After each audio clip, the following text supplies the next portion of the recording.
preguntaba Luis sobre el discurso oficial. Ajá. ¿Ha sido capaz de resignificar la crisis económica? ¿Ha sido capaz de crear nuevos consensos, nuevas interpretaciones con relación Mira, a la crisis actual? aparentemente no, y no lo digo de manera subjetiva, lo digo por los resultados del pasado 6 de diciembre, eso es obvio. Ahí hubo, además de los problemas económicos que no se podían solucionar, también una falla del discurso. No total. Fíjate que no hubo un cambio masivo de una población que, habiendo votado por el bolivarianismo, pasara a votar por la derecha. Tengo entendido que la oposición creció solo 4.22. Es una ganancia, pero no una cosa abrumadora. Hubo fundamentalmente un vasto sector de gente que antes apoyaba al bolivarianismo y que se abstuvo. Es decir, no fue convencida por la derecha. Simplemente dijo, vamos a hacer algo así como una abstención-castigo, si es que eso existe. Entonces, esos códigos mantenían una relativa eficacia, ¿no? Una relativa eficacia en ese sentido.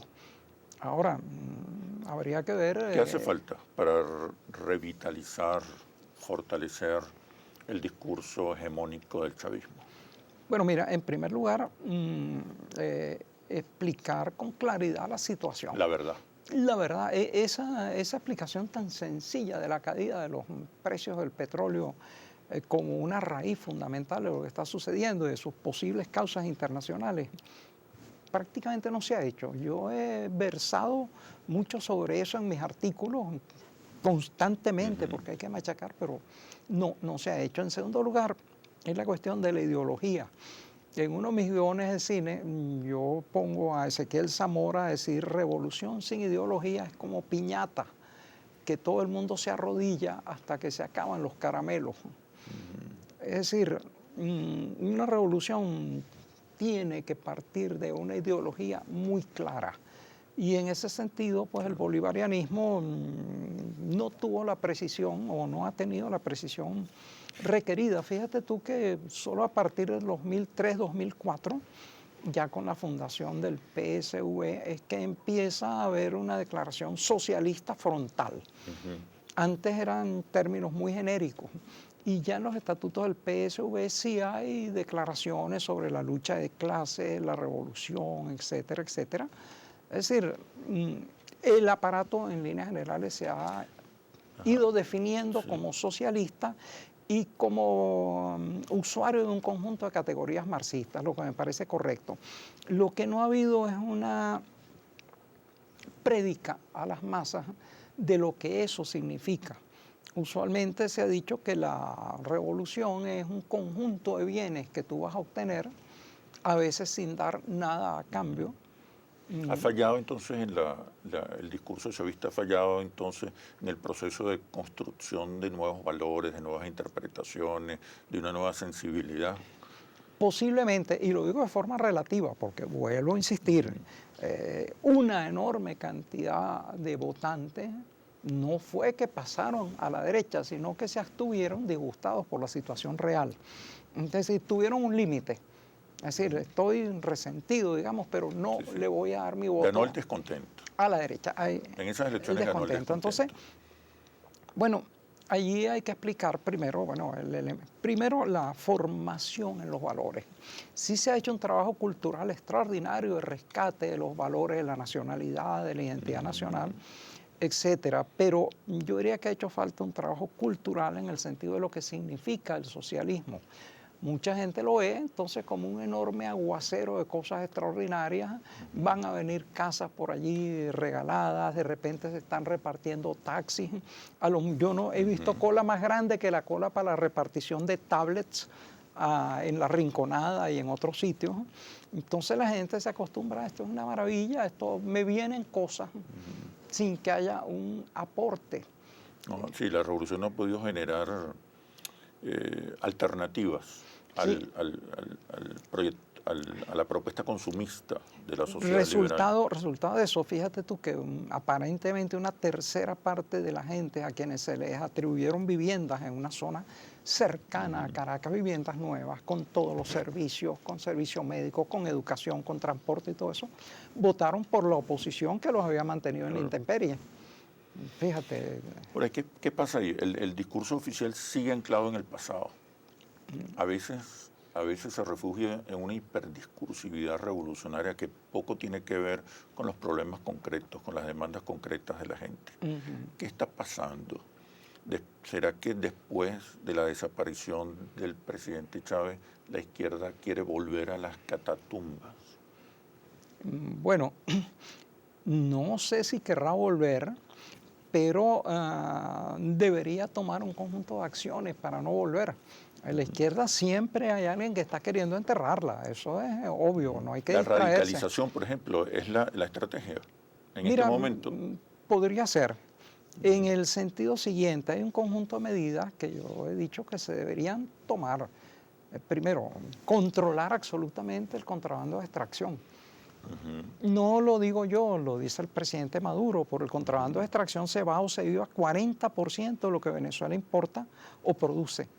Un desangramiento de ningún organismo tolera. Entonces, bueno, hay que tomar medidas inmediatas para acabar con eso. Según el mismo presidente Maduro también se han ido 60.000 millones de dólares en empresas de maletín e importaciones fantasmas.